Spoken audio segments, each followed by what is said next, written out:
একটা কথা, nobody cares your poor, nobody cares, trust me. একমাত্র good education can change your life. প্রথমে যে কমপ্লেনটা করি আমরা, আমার স্কুল কলেজের শিক্ষা ব্যবস্থা ভালো, শিক্ষামন্ত্রী এই হচ্ছে নকল হচ্ছে, কিছু আসে যায় না। করো, ট্রাস্ট মি, কারো কিছু আসে যায় না।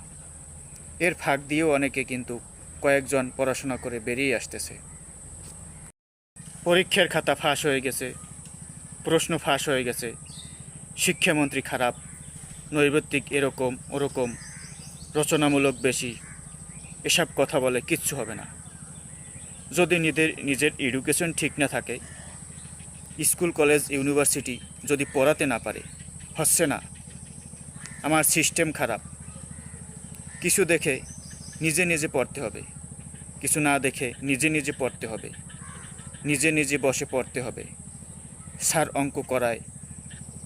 অঙ্ক করায় নাই, নিজেকে করতে বলছে, কিছু করার নাই, নিজে নিজে যে বই নিয়ে বসে পড়তে হবে, নিজে নিজে পড়তে হবে। কমপ্লেন করে কোনো লাভ নেই।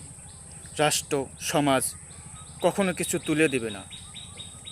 নিজের পড়াশোনা নিজেকে করতে হবে।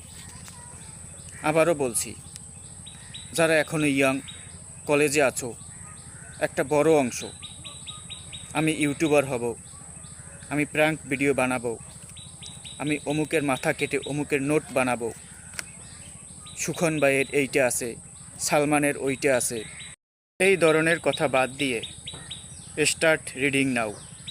সালমান, আয়মান, অমুক তমুক, মাশরাফি, এসব তোমার লাইফ চেঞ্জ করে দিবে না।